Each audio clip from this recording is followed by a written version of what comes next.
This podcast is for informational purposes only and should not be considered legal, medical, or mental health advice. The views and opinions expressed do not necessarily reflect the official policy or position of the podcast and are not intended to malign any religion, group, club, organization, business, individual, anyone, or anything.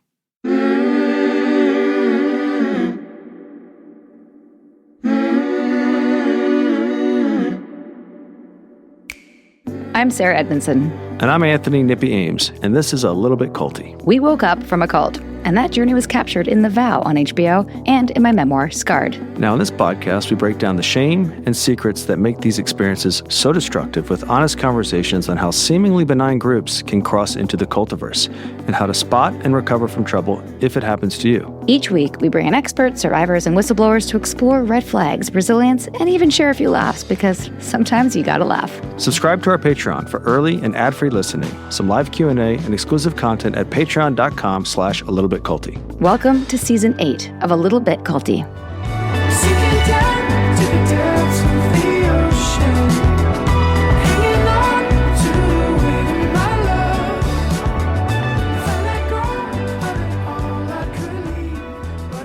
Welcome back, everybody, to part 2 with Dr. Christine Marie. She is a friend. She's a badass. She has crazy stories about Keith Raniere, which if you missed part 1, don't miss it. Go back and listen to it.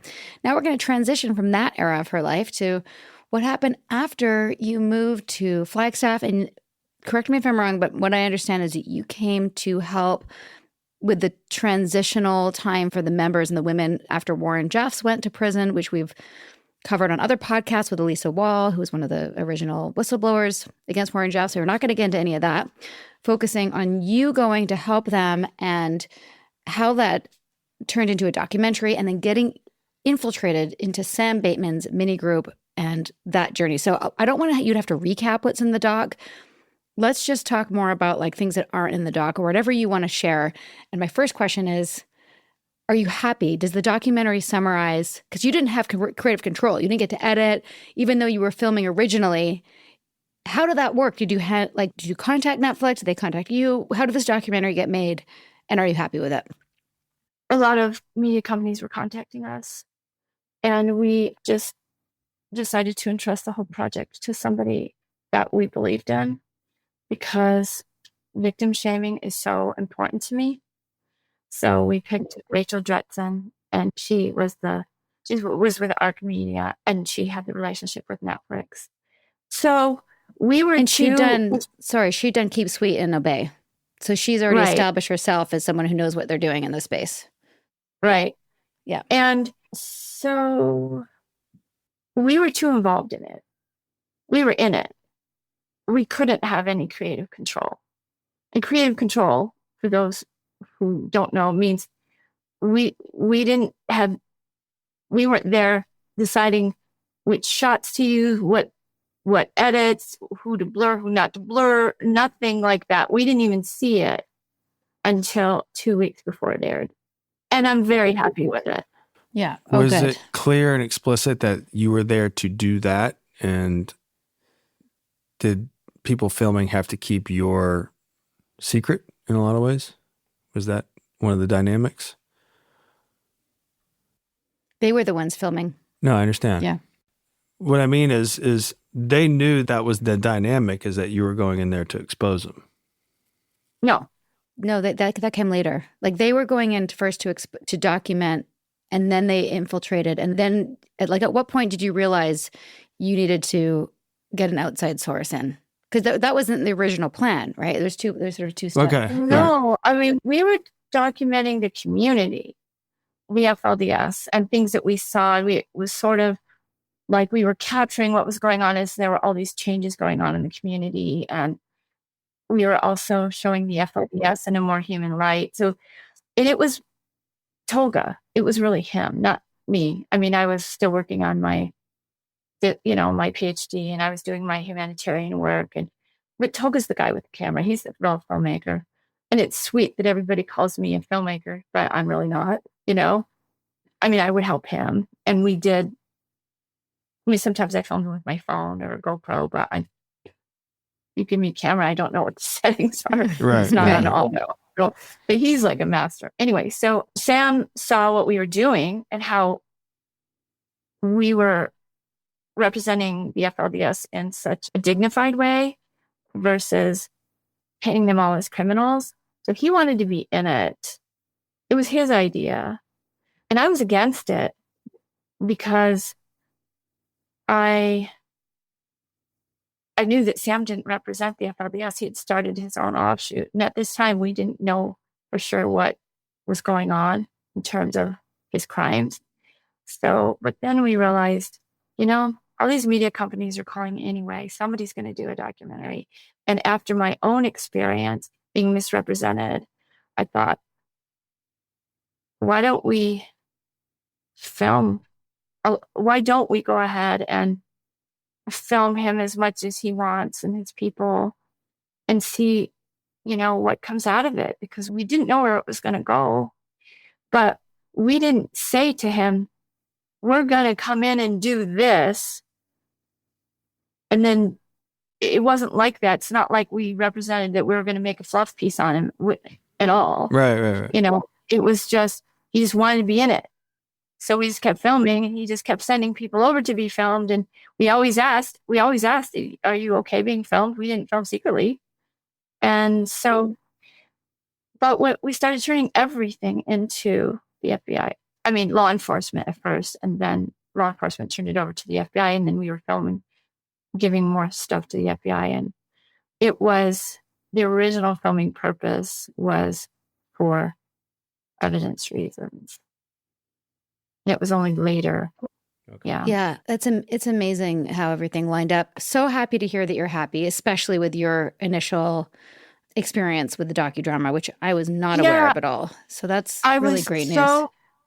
Thank you. I mean, I was so terrified before this series came out because I didn't know, I wasn't so terrified for myself as I was for how the other people in it would be represented, because I didn't want anybody hurt.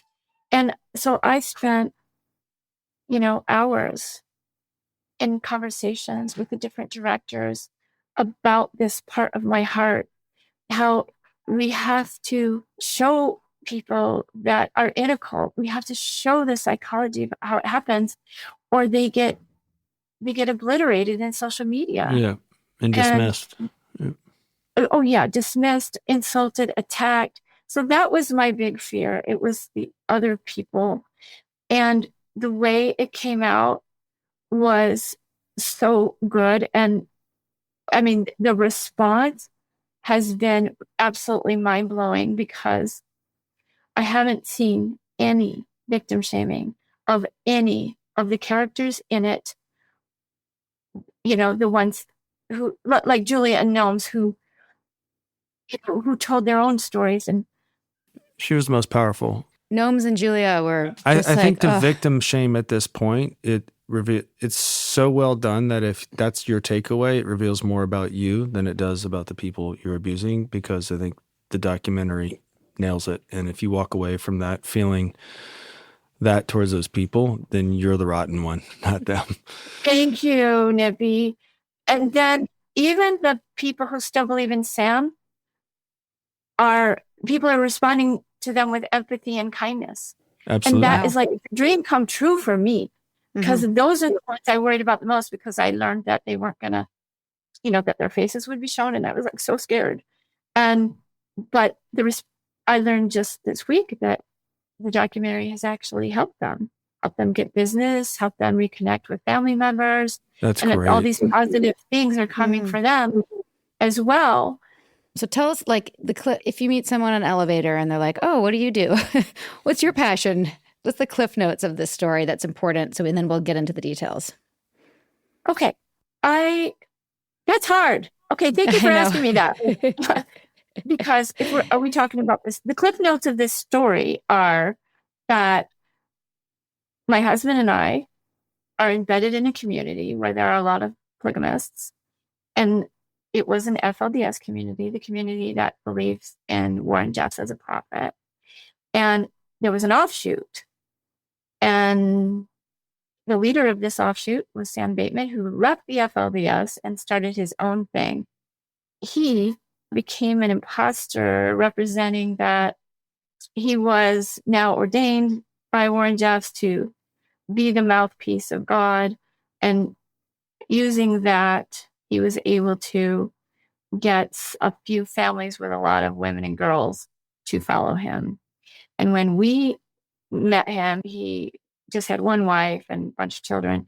And then later, he left. They divorced. He left the community. He came back with just, over 20 wives. And we thought, what the hell? Jesus. So we realized something was wrong, and we started filming.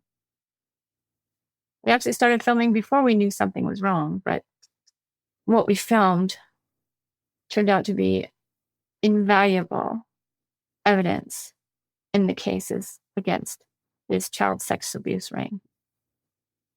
That sums it up. And if I may add, that you started reaching out to law enforcement and they couldn't act, frustratingly enough. Right. It's pretty wild how much they needed to act. I feel like the world watching that documentary be like, really? You can't get a warrant on that? Like, what the hell? Like, it's pretty crazy. I mean, I didn't understand any of that. I didn't understand. Well, we've said it before in our podcast, and I think it's worth reiterating. We have great law enforcement when it comes to physical abuses.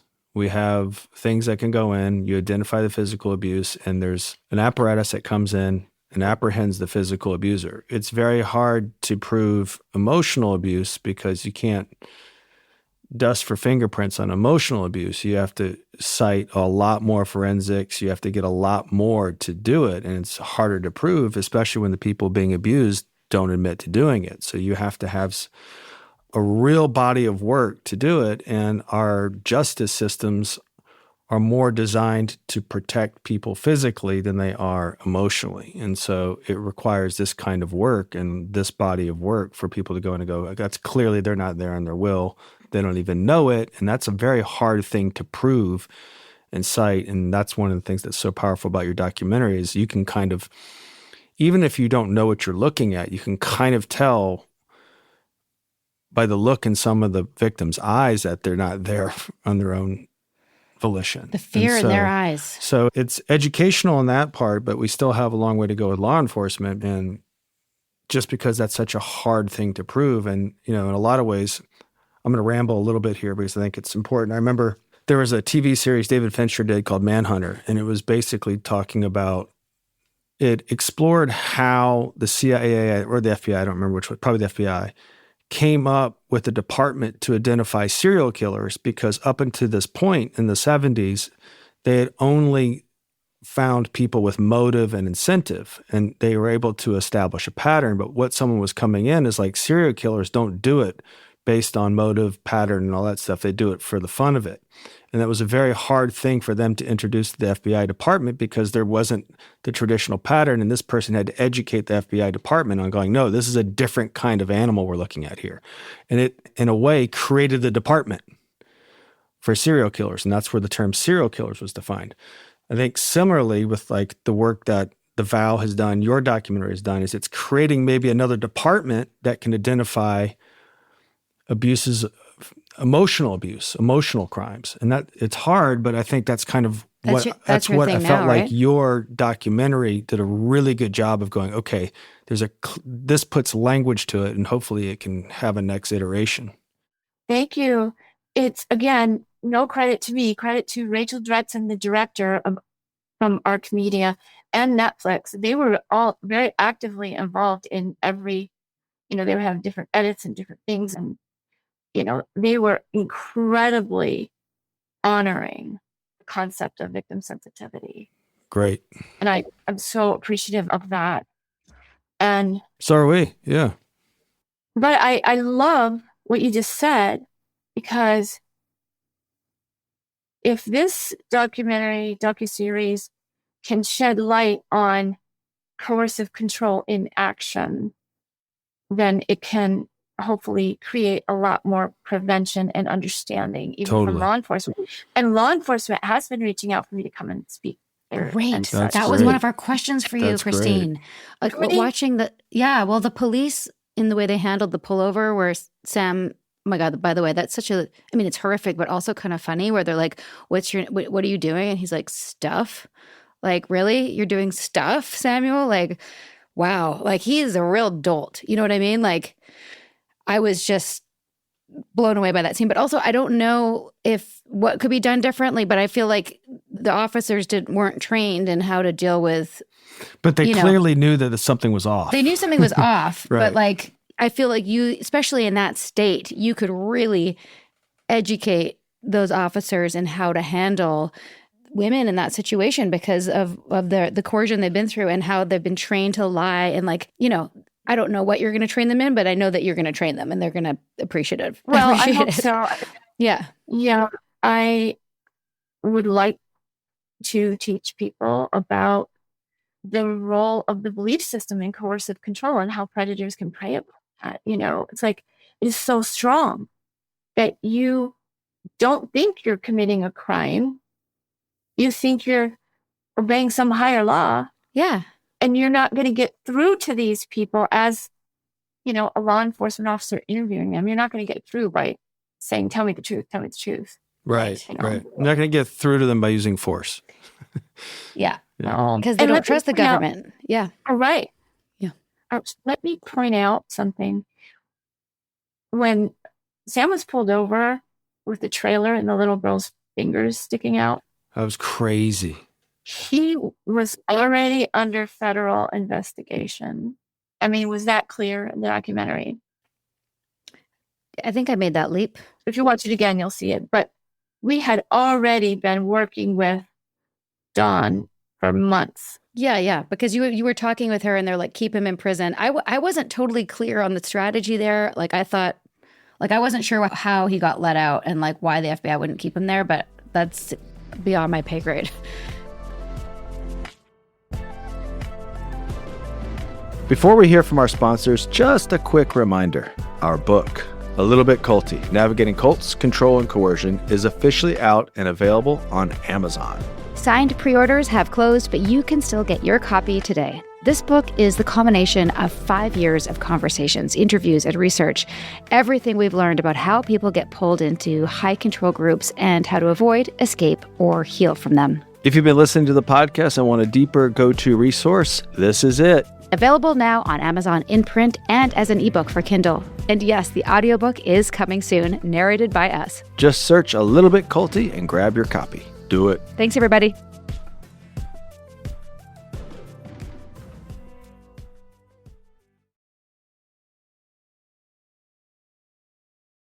Lately, I've tried to be more intentional with what I wear, because as a parent, I have approximately 90 seconds to get dressed before someone needs a snack or a ride or emotional support over something. So I just need clothes that work. No fuss, no outfit spirals, no does this go with this and whatnot. That's why I keep going back to Quince. I'm so excited that they are still our sponsor. Everything is effortless, comfortable, and makes it look like I tried. They've got some incredible spring pieces made from 100% European linen, organic cotton, and super soft denim. Think lightweight linen pants, easy dresses, and tops starting around $30. Breathable, wearable, and on repeat. Here's the best part. It all looks way more expensive than it is. Quince cuts out the middleman and works directly with ethical factories, so you're getting high-quality pieces for 50 to 80% less. I am lucky enough to go away on a little Mother's Day trip, and I needed to upgrade a few things. And I'm so excited to say that I got some incredible bathing suits. I also got a bunch of basics like an organic cotton micro rib scoop neck tank in heather oatmeal. But my biggest obsession is 100% organic cotton gauze smocked sleeveless maxi dress in ocean breeze. So that's like a light blue. So thanks to Quince, I can look like a semi-functioning adult, even if my morning has already been chaos. Refresh your everyday with luxury you'll actually use. Head over to quince.com/culty for free shipping on your order and 365-day returns. Now available in Canada too. That's QUINCE.com/culty for free shipping and 365-day returns. Quince.com/culty. This episode is sponsored by BetterHelp. Real talk. May is Mental Health Awareness Month, and honestly, the timing feels kind of personal. Between wrapping everything up for the podcast before summer vacation, planning 3 birthdays, promoting the book, and trying to keep our lives from turning into total chaos, my brain has been doing Olympic-level overthinking at 2 a.m. There's a reason they call it Maycember. And I think a lot of us walk around believing we're supposed to have all the answers on our own. Like if we just try harder and organize better and buy another calendar, like one of those electric sort of digital ones that go on the wall, suddenly we'll feel calm. Spoiler alert. Nope. That's one of the reasons therapy can be so helpful. It's a space to get unbiased support. Talk through things with someone who's actually trained to help and stop carrying everything by yourself because no journey is meant to be done alone. Resentment, anyone? BetterHelp makes getting started simple. Fill out a brief questionnaire and get matched with a licensed therapist. And if it's not the right fit, you can switch anytime. Sometimes the strongest thing you can do is let someone support you. You don't have to be on this journey alone. Find support and have someone with you in therapy. Sign up and get 10% off at betterhelp.com/culty. That's betterhelp.com/culty. Wayfair, every style, every home.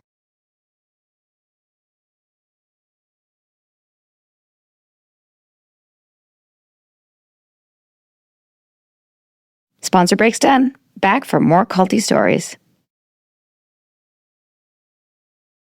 Do you know why? I know that they wanted to execute a search warrant with him there. I'm not sure. I think he would have got out anyway because it was only trafficking. I mean, not human trafficking, but a traffic trafficking violation. Along with, child endangerment. But he would have the right to bail out, and that's what he did. When that happened,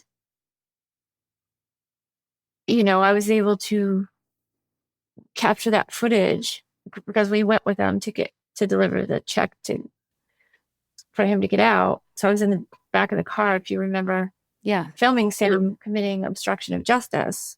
Mm-hmm. And it was great because he forgot I was back there filming, but we always filmed everything anyway. And they filmed us too, by the way. Mm-hmm. So there was this mutual understanding. Everybody gets to film everything, And so I'm filming him. And before we even get out of the car, I send that footage to the FBI and of him committing a crime right there. And she goes, fantastic. So they were able to use that for his arrest warrant before there were any underage girls that came out about the sexual abuse. So they got him arrested and in jail, and then took the girls and put them in a group home, which, think about this. If you suppose it was Keith, and if Keith had, 10 girls that all believed he was the Dalai Lama or whatever not hard to imagine. Yep. Okay. Still, yeah. So, and suppose that they had all trained and practiced. What are you going to say if people say, is Keith doing this to you or that to you? Then you take all these victims and you put them in the same location. The groupthink continued. Yeah. Right. What were they thinking? They were treating them like a sibling group. Right. They should have all been separated, even siblings, because they were sister wives, underage child sister wives. So that frustrated me. They were put into one single home. And when an attorney from the Arizona Attorney General's office went to interview them, I was told that some of the older siblings were saying, don't answer the questions, and obstructing their ability to get any answers. So it was so frustrating. And I expressed that to the FBI and to DCS, I think. But then they were separated into smaller groups, like just sibling groups in different places. And once they were all separated, they were able to more readily realize that they were victims and that they would be safe if they told the truth.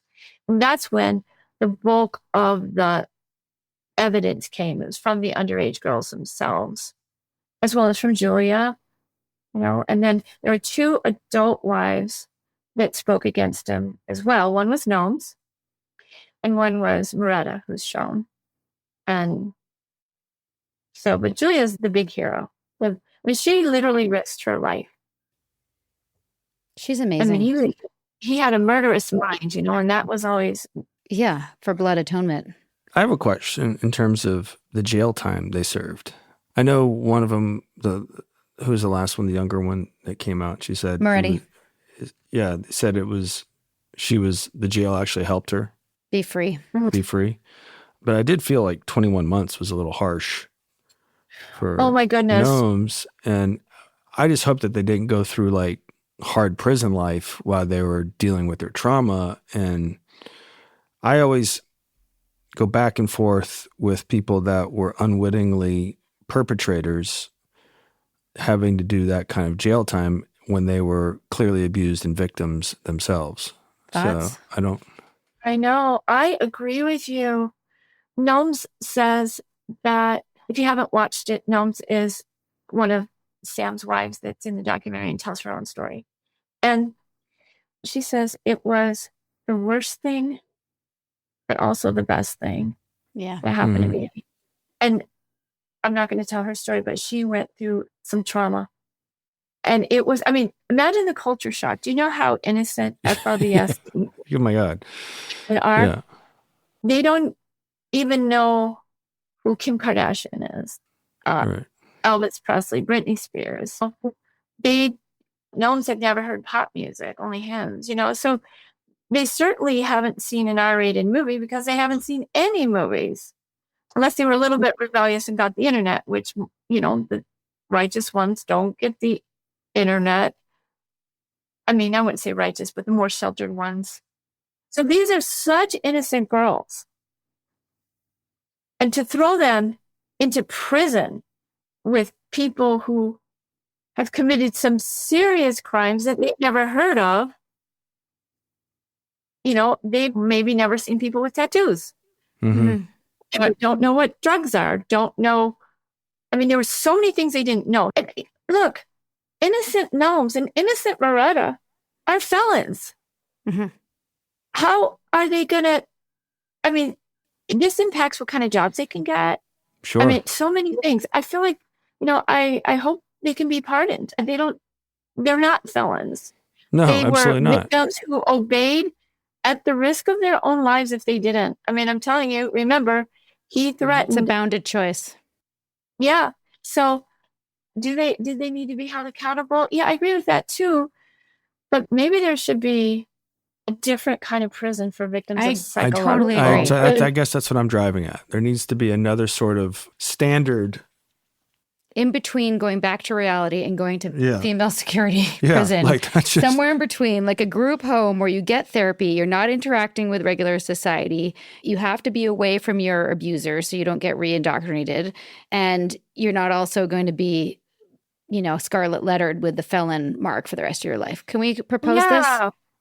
Can we Let's do it. Let's do it. I love this. Like, we could get Nomz to spearhead it. You know what I mean? Yeah. Anyway. I'll back it. So, because they do need to be separated. And the other thing I would do is make a rule that they couldn't communicate with other people who had the belief system. Because I think about the other women that went to prison. A whole lot of women went to prison in the Sam Bateman case, which, made me sad that the only one I wanted to go to prison was Sam.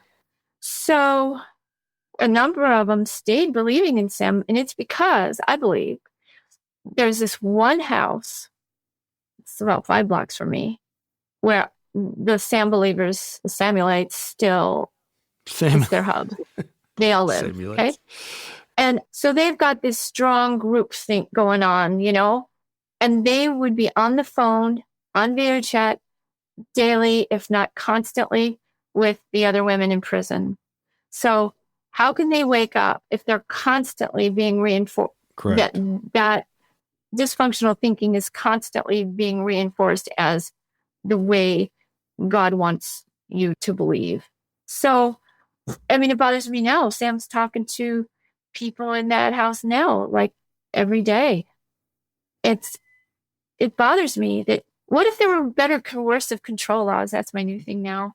I think that's, If you, why couldn't they have arrested him? Well, they couldn't. Arizona doesn't have coercive control laws.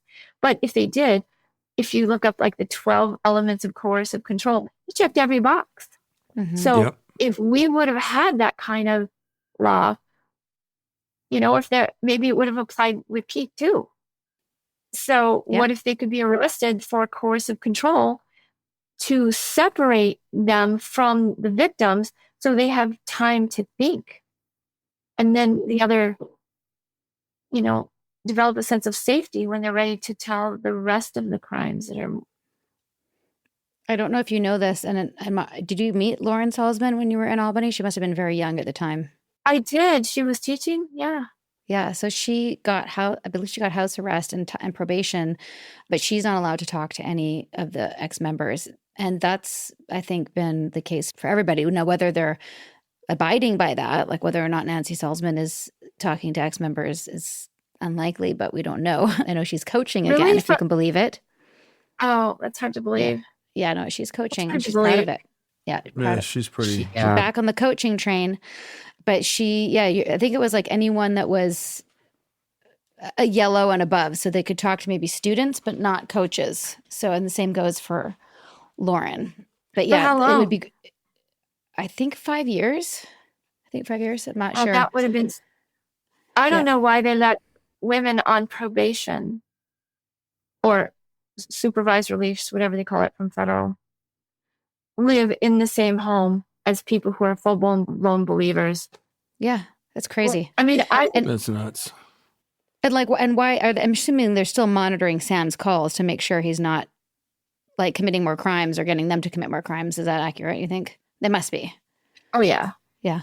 But he's pretty reckless, so I don't trust it anyway. He's in a jail right now, not a prison. He was in federal prison, but then he decided he wanted to go to trial. So he did a plea bargain on all of his crimes against children and such. So that ended up with 50 years in prison, which means he'll die in prison. But in spite of that, he wanted to go to trial on this thing that happened in Flagstaff with the trailer. Okay? So he's not, even if he wins, he's still in prison for life. So why is he doing it? Well, this enables him to see and psychologically torture the girls who are going to be speaking against him and the young women. All right. Making them testify. He's representing himself. So maybe he gets to cross-examine them. But in jail, you get a lot more freedom with your communications. And so I think the whole reason he's doing this is for that communication and for notoriety and for the ability to see the girls that have realized what a monster he is. And turned against him. And turned against him, yeah. So that hasn't happened yet. This is what he's working on? It's next month. The trial's next month, June 23rd. Do you think that he'll wear the white leather jacket as he cross-examines? I'm sorry. Doubt it, but I hope so. Yeah, that thing. That jacket. I mean... He should be in jail for that. Sometimes you just have to find some humor in the darkest. I mean, his crimes and what he did to those poor girls, it's just horrific. And then juxtaposed with his delusion about inviting the Queen of England to come be his wife and dressing up in this leather jacket, that was some much needed levity. You know what I mean? Yeah. He told us that the jacket cost $15,000. On a different podcast, I totally forgot. And I said $750. No, he told us it was $15,000. And he went to a business meeting and he told the people he was doing business with, my jacket cost $15,000. And he also told them that I have 22 wives or however many it was. So do you think they wanted to do business with him? No. Gross. Yeah. Yeah. One of the things that Nippy and I remarked on throughout the whole documentary, and I know our listeners, and by the way, I know I texted you this, Christine, but just to tell you, and Trust Me dropped, I don't think we've ever gotten such a flood of requests and text messages and emails and Patreon saying, have you watched this yet? And you have to interview Christine Marie. I'm like, okay, I know her, first of all, and two, we will. I hadn't watched it yet. So, I mean, I knew vaguely You're like, from this the preview. dress costs $15,000, I was like, and I know Christine Marie. This is a $15,000 dress. No, but when we watched it, we were like, holy shit, Christine, like the patience and the, Yeah. like, let's just take a moment to applaud your emotional fortitude, but through something that just must have been so horrific. Like your double life, like I can't even imagine how painful that would be. How are you doing now? I mean, our Patreon audience want to know, like, what's your recovery? Like, are you okay? Where's your mental health now? Well, I'm great. I have emotional support animals, as you can see. And a rooster that I can hear, which I love. We have a donkey, a draft horse, a miniature cow, chickens, sheep, and my animals are just really important to me and fun. Of course. And great. I have my husband and my daughter, Lola. By the way, Lola Blanc is a pop alternate, kind of an indie pop artist. And she did the song, Trust Me, the theme song. So everybody go listen to Lola Blanc. And I was just on their podcast. Did she tell you? Yes, of course. And she loved you. Oh, I loved her. She's like, hi, I didn't talk to her.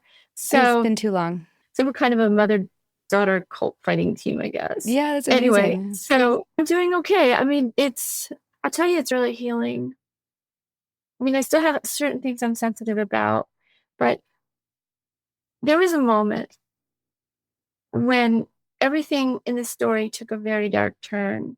And that was the moment in the car when Sam starts confessing his ritualistic sexual abuse. And 3 of his victims were in the car with me. There were 4 of us sitting in the back seat. And the girl sitting right next to me was a child, like 13. And when the way they were responding while he was like basically bragging about this stuff, and to see that they were struggling with trauma, I mean, that was really hard for me to know how to respond. But the girl sitting next to me was quietly weeping. And so, I recorded that. I was able to record that. And that was the first big piece of evidence that I thought would really spur this whole thing. And then it still took forever after that. But that girl is really important to me, and I'm close with her.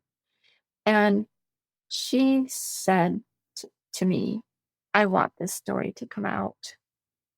The story has to come out. The story has to be told. And she is very happy with the results. With all the good that it's doing. Even teenagers are commenting and reaching out. My inbox is just pretty flooded with positive responses and people reaching out for help. So that was the thing I wanted to remember to say. Is that yes. The happy about the girl in the car. Yes, that's her. Yeah, tell us. That's it. Because it just means everything to me that one of the underage victims, who was also in the trailer that Sam put in such a dangerous incident. I'm like, boy, that girl has survived a lot. And she is just doing remarkable. I think she's, at some point she's going to change the world. And her resilience is magnificent. When I saw the series for the first time, Rachel, the director, sat with us and we watched it together with Nomz. It was really hard because every one of those scenes has a lot more to it than is shown. And it was really toned down, believe it or not. As dark as it was toned down. Wow. And so we were, our own emotions were feeling the weight of so much more than we saw. So it took me a while to process it. And it, like the next morning, I laid in my bed and cried. Not because I wasn't happy with it. I was so happy with it, but just because of the feelings of it all. And I just had to do that. And then, of course, we know other things that we filmed. And there were other people that filmed too, by the way. Some of the footage is not ours. But I know certain things that that certain scenes that weren't in there. So I might have done things different, but I thought that maybe in the beginning. But based on the fact that it skyrocketed to be the number one most watched show on Netflix in the whole world for like 2 or 3 weeks, I just have to stand down and say, it couldn't have been done better. I think people say it was a masterclass. So I have no thing that I can even think of to suggest how it should have been different. They were the experts, and they came through. There are 3 directors, Rachel and also Jamila Efron and Elise Coker, who directed the last episode, who's been a friend of mine for years and years because she's Lola's friend. I think I've known her since she was 17. And she was able to get in the group and film too, because we vouched her in. So they let her and her sister do some filming. So there was a lot of people that had the same sensitivity mindset, that were so trustworthy. And I hope that people understand that this story was really giving Julia and Nomz a voice to tell their story their way. It was about them, and me and Tolga, but it was mainly, in my opinion, them telling their story, which, we explained to them and to some other people that, your story is getting told, whether you like it or not. People everywhere are telling this story. The only way to get it right is for you to speak for yourself. That's what I believe after my experience. Mm-hmm. Yeah. So we talked about the pros and the cons, and I just expected there to be so much more hatred, and there's none. Mm-hmm. And how's so that good. even possible? Is the world becoming kinder? It's like, oh my goodness. I think the world is slowly getting more educated on this stuff, slowly. I think it's happening, and every person that speaks out adds to it. I hope one day, if Nomz wants to do more, we'd love to chat with her and hear her story, because I know she's got way more background, and we didn't even get into how all of the girls even got into Sam's group, and young women, but also girls, and how a lot of them already had their fathers taken away and they didn't have father figures, and they're just the complexity of that. Yeah. And there's so much more to the story. Please tell Nomz we'd love to chat with her. Also, I'm going to send a copy of a book for her to give to you to give to her. Okay, so I looked through the book, the digital copy, and I was like, oh my goodness, I need 100 of these, because you tell me, I'll send as many as you want. I could give this to so many people. Mm-hmm. And I think we could use it in a support group. It's incredible. I'm going to put it on my list of books recommended. I just am so excited about how you approached it all. And I think your book is a gift. This episode would not be possible without the support of our sponsors. Let's hear what they have to offer.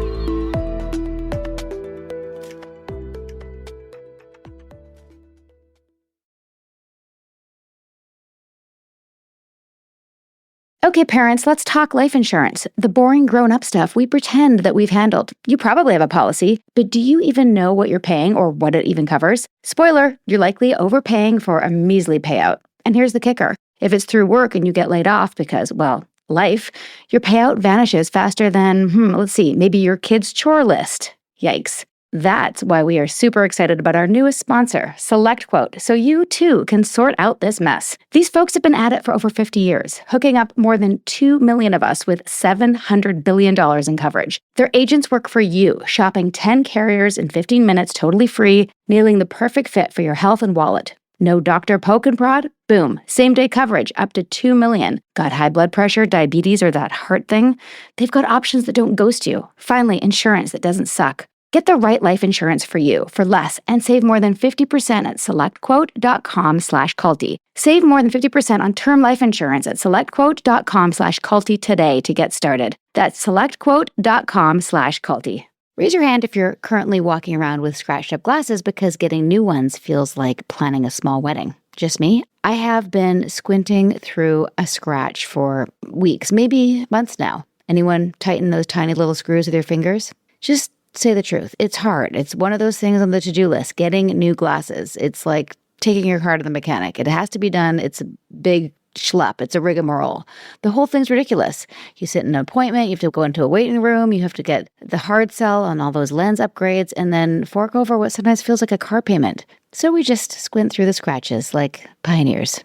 But then comes Zenni Optical, which honestly should have existed decades ago. They would have helped the pioneers for sure. Pick frames online, upload your prescription. They ship to your door. Prescription glasses, sunglasses, blue light blockers starting at under $30. Nope, that's not a typo. $30. And here's where it gets fun. At that price, you stop treating glasses like some precious heirloom. Get those serious work ones. Get those ridiculous statement ones that only match one outfit. Get backups for your backups. One for your car, one for your bedside drawer, one for your purse, one for your special fancy purse. They've got over 150,000 five-star reviews, plus virtual try-on so you can see how frames actually are going to look on your face before committing. Honestly, I'm just mad I spent so many years overpaying when this existed the whole time. So if your glasses are overdue for a refresh, now is the time. Go to zenni.com/podcast and use code podcast15 for 15% off your first order. The styles sell out, so don't sit on it. That's zenni.com/podcast, promo code podcast15. Get yourself some glasses, people. Happy shopping.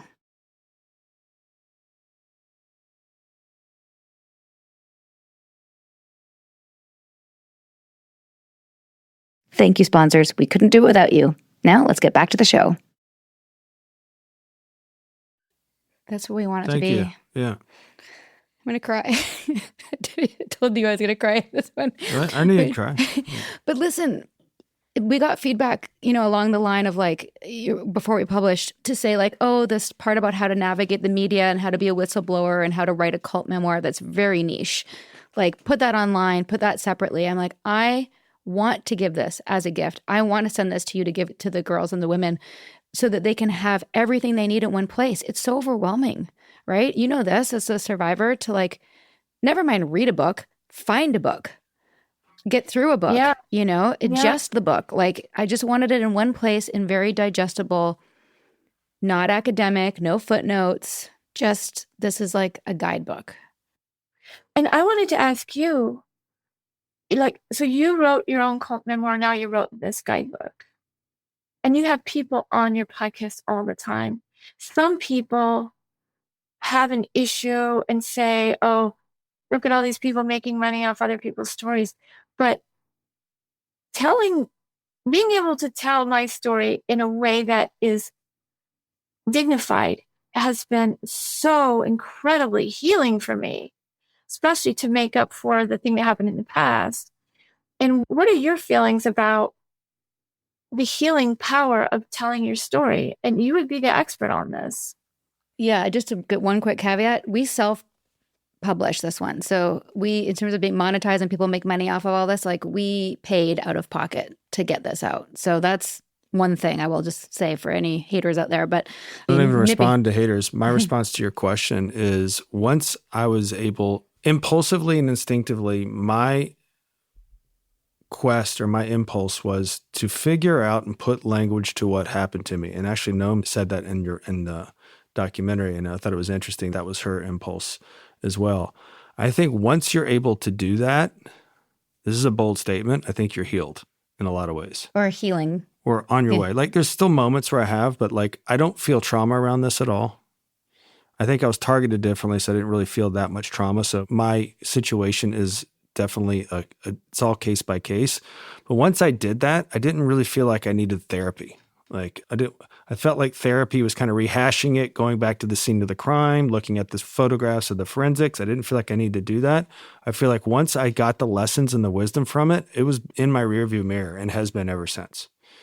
And so since then, just taking my story, putting language to it and sharing the wisdom and having content for others to go in there and kind of get the same experience, I think is my best gift to whoever is interested in our story. That is so great because the way I see it is once I had the courage to tell my story, it was behind me.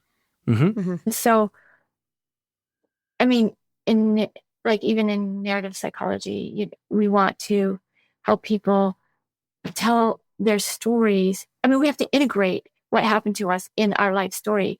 If we say, no, I don't want anybody to know, I am scared of this, I'm ashamed of this, I'm stigmatized by this, I can't do this. This is how I was for like 10 years after. But when I found the power to tell my own story and it was treated with dignity, it was so incredibly healing. And I know that Nomz, I mean, when you tell your story and the public loves you for it, it is the most healing thing that could ever happen. In short, what I think you've done is if you bring clarity to your own story, you can help bring clarity to other people. I have a new set of problems with this new clarity. I see it everywhere, and I'm somewhat reactive to people who my impulse is not to weaponize my clarity when I see people kind of like being a certain way that I'm coercive or whatever. So I have to, but I'm glad I have a new set of problems, I guess, if you look at it that way. I think you guys have given a path for so many people. I hope so. With your podcast, because when people go through like a public shaming experience, which is so devastating, they don't know how to recover from that. And it's very similar to recovering from, to wake up and deconstruct from a cult that formed your entire worldview, because everything that you thought is now falling apart around you. And one of the things that I tell them is, out of this destruction that has come into your life, it's very healing to find something to create that's beautiful. What can you create from the damage? Mm-hmm. And if what you create is a podcast or a book or telling your story, and then your story becomes the healing guidebook for someone else, then you've given birth to something beautiful as a result of something so horrible. Christine, you're going to love chapter 22. It's called Hope After the Hurt, Survivors to Thrivers. And we give examples of different people who've done different things, like Eric Skwarczynski, who has a podcast, and Dan Benscotter, who's a therapist, and Don Crummins, who's like a lobbyist, and Shelley Snow-Perdia, who writes fiction. And then the second edition will add you and perhaps Nomz with whatever she does, whether it's a pop star or whatever she becomes. We're very excited. We're cheering her on. But I love that you said that, because personally, I feel like I wrote my memoir a little too soon.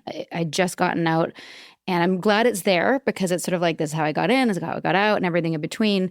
But we've learned so much more since the podcast and meeting people like you and covering these different stories. So that's what this book is. It's a resource, which I'd wanted to do then. I wanted to say, and that I realized later was called love bombing, but I was encouraged not to. And I'm glad, because it's like a really pure memoir, where this is a handbook resource, and they're different things. That's very interesting. But I do think that your memoir has done so much to help the world. Oh, good. Thank you. I'm glad you didn't wait. People needed to know. I mean, yeah, maybe you could have made it better, but you know what? You got your story out there. For 25 years, people have been telling me to write a memoir, and I'm like, more important things to do. But I did now, because it was just time. It was, the whole backstory of how even things before Keith and all that stuff. I have a whole huge backstory that sheds a lot of light on how our brains do what they do. And I wish I wouldn't have waited. I wish I think the sooner you tell your story, your story can evolve as you have realizations. Yeah. As you get more language, and Steve Hassan's book, Combating Cult Mind Control, which was life-saving for me in my recovery. In his first edition, he didn't even have the bite model. That came in the second edition.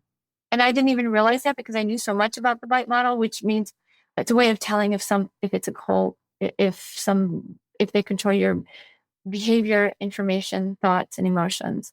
So, and I have a modified version of that. I call it TRIBE, which stands for thoughts, relationships, information, behavior, and emotions. And then to have some kind of tribe. I like that. So, but we evolve.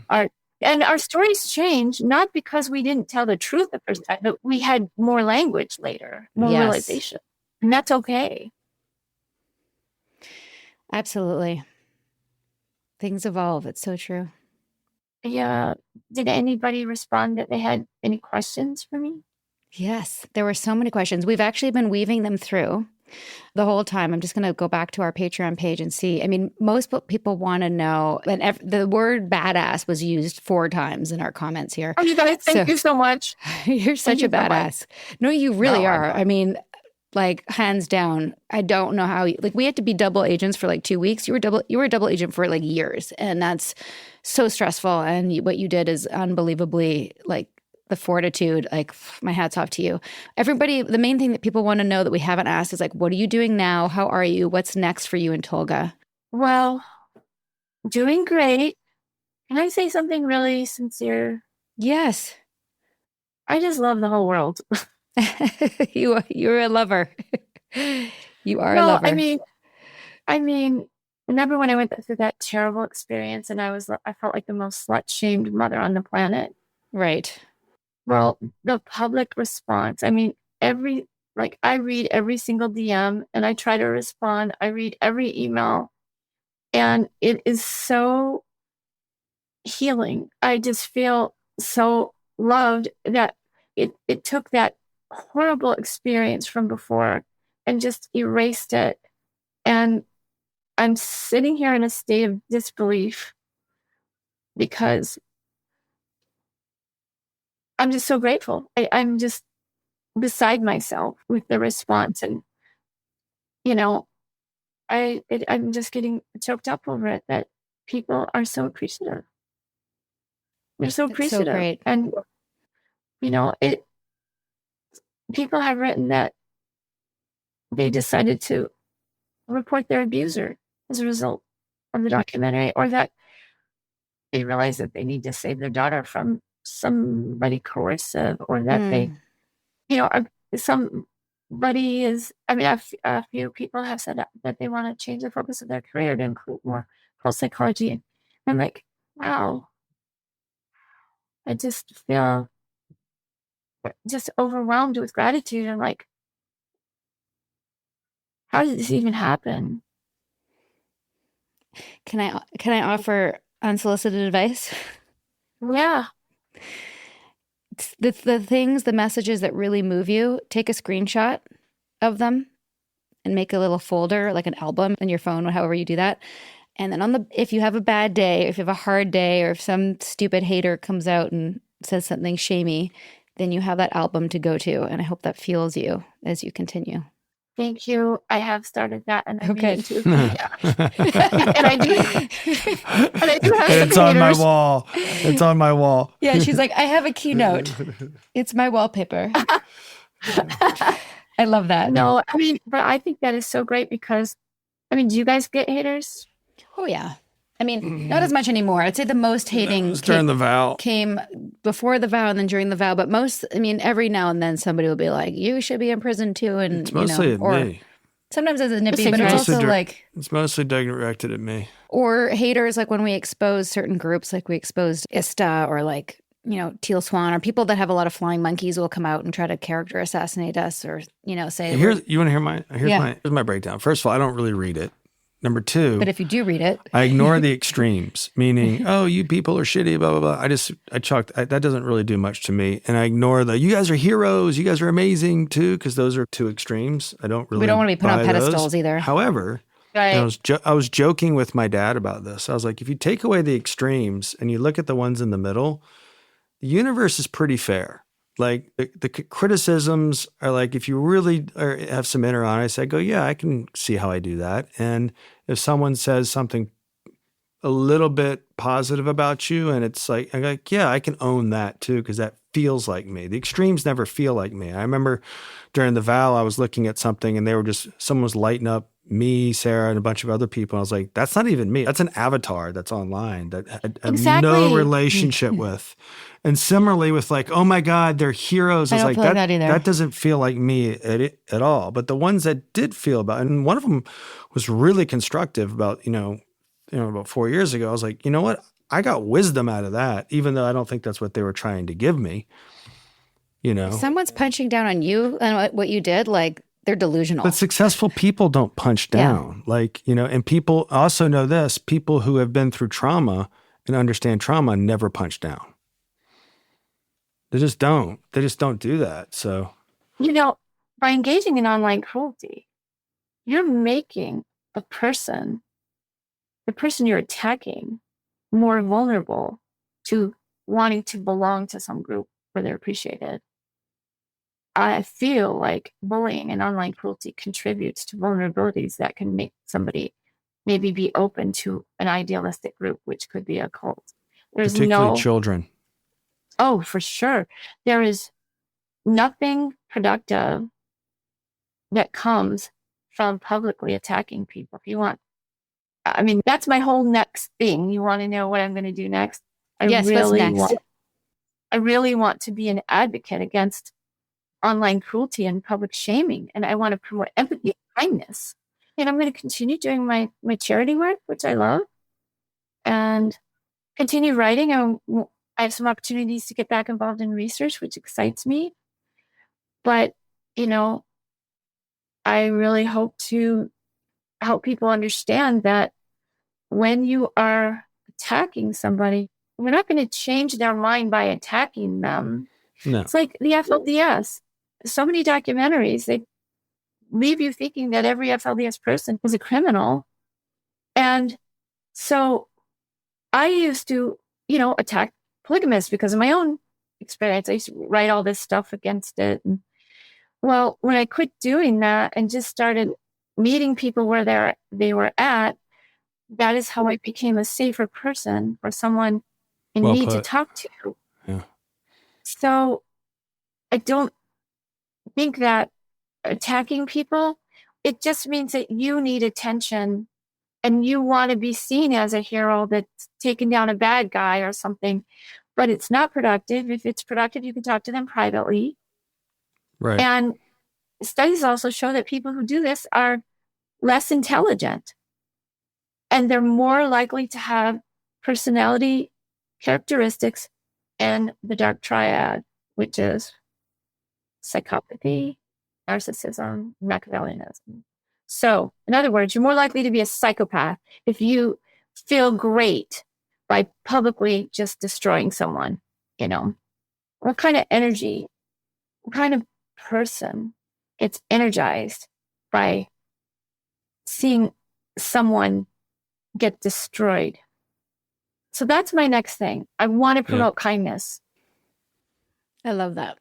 I have an online kindness pledge people can sign if you want to put that in the links with the... Yes. We'd love to. Please email me any links you want included. We didn't talk about Voices for Dignity. Is that something you're still doing? Yeah, voicesfordignity.org. So we help people, populations who've been marginalized, stigmatized, humiliated. You know, that includes survivors of trafficking, survivors of religious trauma, survivors of public shaming. And it's a small organization, but we've helped so many people for how small we are. And I would love you guys to check it out. Our website needs work, but we're trying to get some more volunteers. So just bear with us. And we'll put that on our resource page also. Okay. Yeah. And if anybody ever comes here to this, you know, community, and it's in the Southern Utah area, the Crick, definitely reach out. Yeah, the Crick. We'll give you a little tour of our little mini farm and tour of the town. And you can meet Esther, Norma, things like that. That'd be great. So, are you in touch with Elisa Wall? Yeah, I know Elisa Wall. Yeah, she was a guest. She's here too. Ago. Yeah. Well, let's just email me your address and I'll put a book for you and Nomz and Julia and then a couple other books for whoever else needs it. I'll put a copy of Scarred in there too. You can pass it around if anybody wants to read that. Nippy calls it Scared, but it's Scarred. I was a little scared at a time.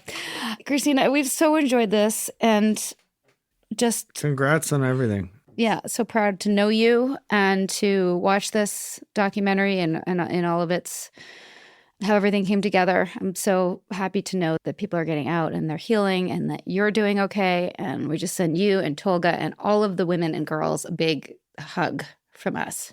Oh, that's wonderful. Will you guys come visit me? We will. Come visit us. Us, me and Tolga. As He's long the as I get best. to meet the rooster and the mini cow, and then I'll be there. All right. Bring your boys. How far away is the drive? Like 3 days or something? Oh, I don't know. Yeah, we we'd should be do a flying. road trip. We'd be We'll flying. probably fly. But we should Right. come. Thank you, my dear. Thank you. Thank you. Well, thank you. I wanted to be on your podcast for so long, but I couldn't. I know. Now we know But why. Yeah. No, this one's a homer. Thank It was, you. wor- it was worth the wait. Oh, wait. I was going to read the journal entry. Oh, yeah, shit. Oh, Okay, yeah. damn it. Oh, thank you for saying that. Okay, so this is, as promised, thank you for staying to the end, everybody. Here is the journal entry with Christine Marie about Keith Raniere. And go. Okay. It was December 1998. I'm getting involved with the National Health Network. In fact, right now I'm on a train alone to Albany. I'm hired to do some writing for them.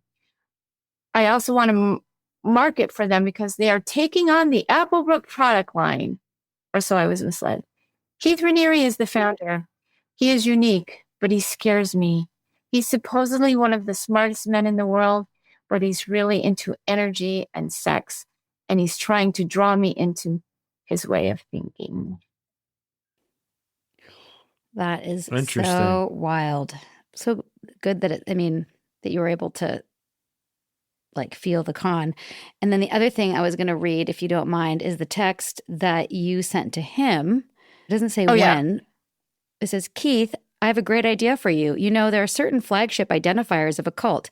If NXIVM has some of those, you certainly can change that. Why don't you do something that will be totally unorthodox and written about and praised worldwide? Why don't you have a cult expert or two go through your program specifically to consult you on what to change to not have the cult traits? Decult yourself. No group has ever done that in the history of the world.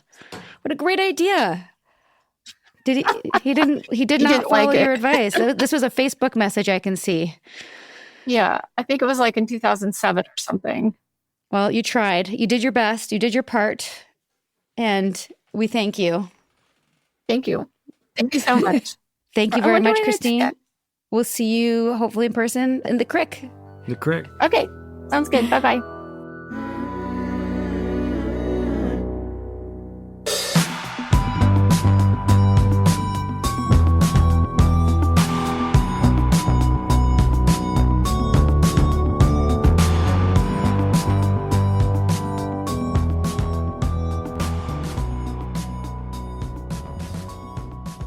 I hope everybody enjoyed that. We sure did. And really thinking about Full circle. Full All circle. those cliches. All those. full circle moments in this podcast. And we'd love to have Nomz on. I hope that she's listening and that she enjoys the books that we sent, because there's a whole other world of stuff that we didn't even cover about how these women got into the situation all with Bateman. And I think that's important to cover.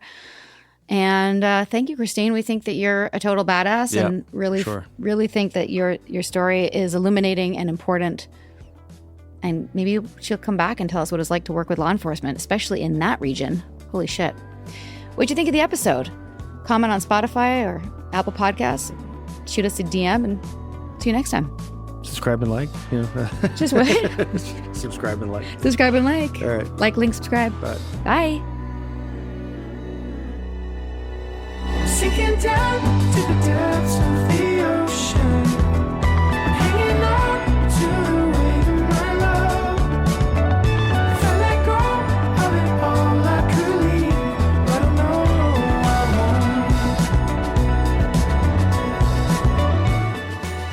won't. We hope you're enjoying A Little Bit Culty. If so, please do show us some love.